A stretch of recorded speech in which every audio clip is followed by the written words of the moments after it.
대기업 총수를 증인으로 세우는 문제로 파행을 빚은 국회 환경노동위원회 국정감사가 오늘 오후에 정상화됐습니다.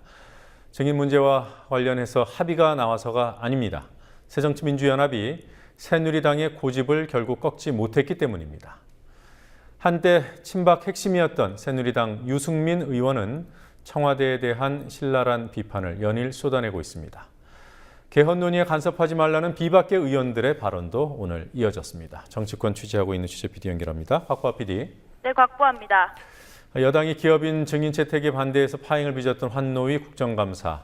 이틀 만인 오늘 오후에 속개됐죠. 증인 채택 문제 해결된 건 아니고요. 네, 야당이 여당과의 증인 채택 협상을 더 이상 하지 않기로 입장을 바꾸면서 오후 2시 30분쯤 국감이 속개됐습니다. 환노위는 기업 총수를 증인으로 세우는 문제에 대한 여야의 충돌로 어제 환경부 국감을 못했고 오늘 오전에도 고용노동부 국감을 하지 못했습니다. 환노위 야당 간사인 이인영 민주연합위원은 새누리당의 입장 변화가 없는 한 협상 창구가 가동될 것 같지 않아 일단 오늘은 국감을 하겠다며 다만 새누리당의 증인 채택 원칙을 용인한 건 아니라고 강조했습니다.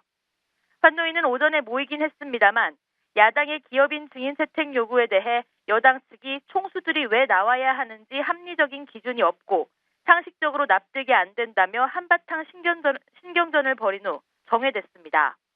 정회 시간 동안 여야 간사가 물밑 접촉을 벌였지만 합의엔 실패했습니다. 앞서 새누리당의 이완구 원내대표는 오전 당내 회의에서 경제가 대단히 어려워 기업인을 증인이나 참고인으로 부르는데 신중할 필요가 있다고 환노위 여당 의원들을 거둔 바 있습니다. 이처럼 확고한 여당의 입장 때문에 기업 총수들이 환노위에 나올 가능성은 낮아 보입니다.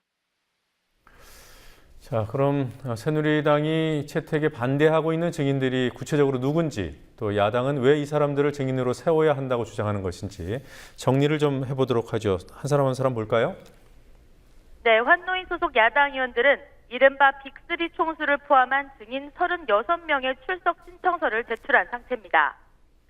정몽구 현대기아차그룹 회장에게는 현대차 불법 파견 판결에 항소한 이유, 이산화탄소를 많이 배출하는 차량 구매자에게 부담금을 부과하는 저탄소차 협력금제 시행 연기가 현대기아차에 대한 특혜가 아닌지 등을 묻겠다는 입장입니다.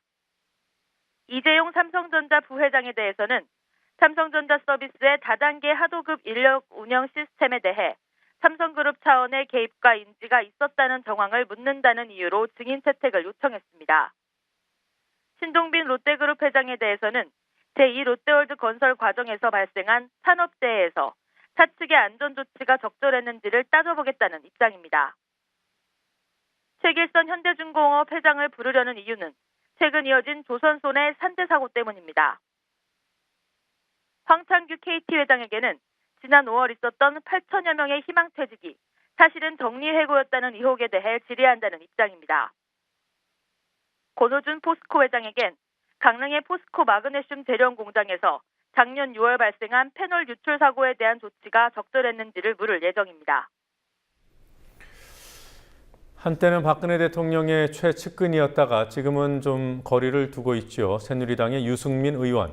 청와대와 정부를 질책하는 발언을 또 했습니다. 오늘 무슨 말을 한 겁니까? 오늘은 청와대 비서실장과 국무총리를 정면으로 비판하는 과정에서 꾀를 짰다는 표현을 썼습니다. 통일부 국감에서 유승민 의원은 지난 토요일 청와대가 북한 최고위층에게 대통령 면담을 제안하고 거절당한 일에 대해 청와대 면담 카드를 싸게 썼다고 지적했습니다. 유 의원은 이 과정에서 국무총리와 비서실장이 모여서 짜낸 꾀가 이런 거냐고 꼬집었고 보좌하는 사람들이 잘못했다고 질책하기도 했습니다. 6일째 통일부 장관은 북한 인사들의 방문이 갑작스러워서 그랬다고 해명하면서도 결과적으로 그런 식으로 비칠 수 있겠다고 문제가 있었음을 시인했습니다.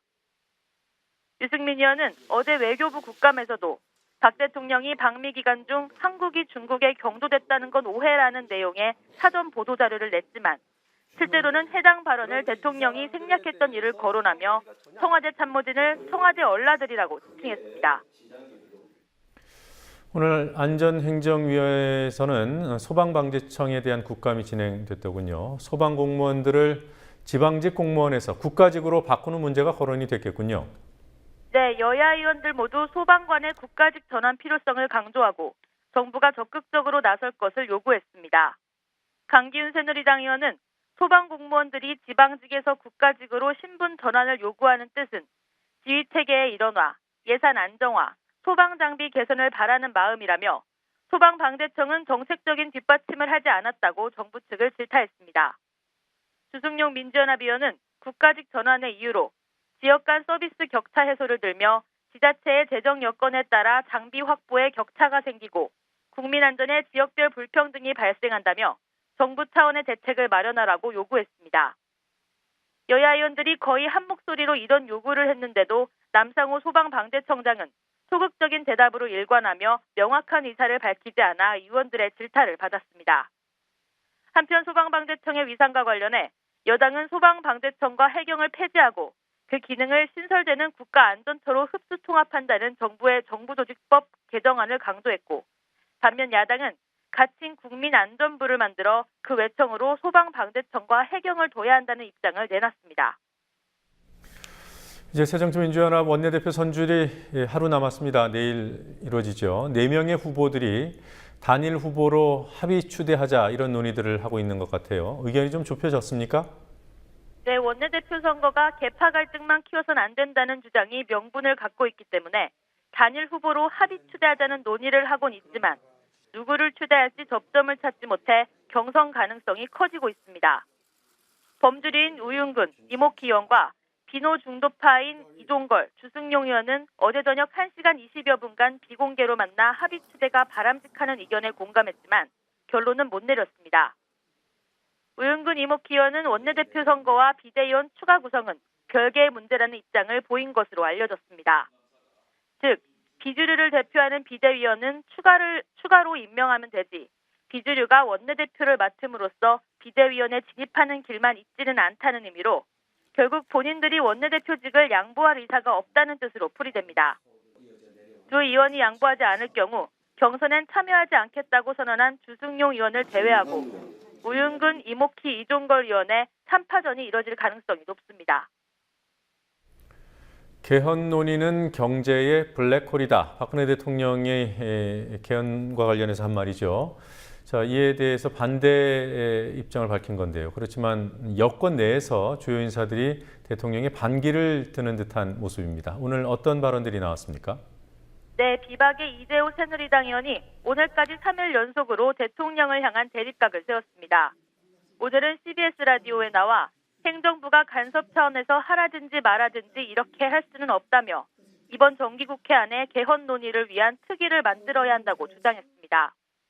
김태호 새누리당 최고위원도 오늘 최고중진연석회의에서 대통령도 개헌의 필요성을 충분히 알고 계시리라 믿는다고 말했고 남경필 경기지사와 홍준표 경남지사도 각각 라디오 인터뷰에서 개헌 필요성을 주장했습니다. 민주연합에서도 대통령에 대한 거센 비판이 일었는데요. 문희상 비대위원장과 박지원 비대위원의 말 차례로 들어보시겠습니다. 이미 여야의 국회의원 152명이 개헌 추진 국회의원 모임에 참여하고 있습니다. 대통령의 세월호 특별법 가이드라인에 이은 개헌 가이드라인, 우회주의를 위협하는 위험한 처사입니다. 물론 경제 골든타임 놓치면 안 된다는 대통령의 말씀 충분히 공감합니다. 하지만 개헌에도 골든타임은 있는 것입니다. 청와대가 우회문지주의 블랙홀이 돼서는 안 됩니다. 후보 때는 개헌을 공약했다가 대통령이 되고 나서 모든 공약을 팽개치듯 언제 그러냐면 안면을 바꾸는 대통령의 모습에서 제왕적 대통령이 국가 발전의 신콜이 되는 게 아닌가 우려를 합니다. 박 대통령은 2012년 11월 정치쇄신 대선 공약을 발표하면서 집권 후 4년 중임제와 국민의 생존권적 기본권 강화 등을 포함한 여러 과제에 대해 충분히 논의해 국민의 삶에 도움이 되는 개헌을 추진해 나가겠다고 말한 바 있습니다.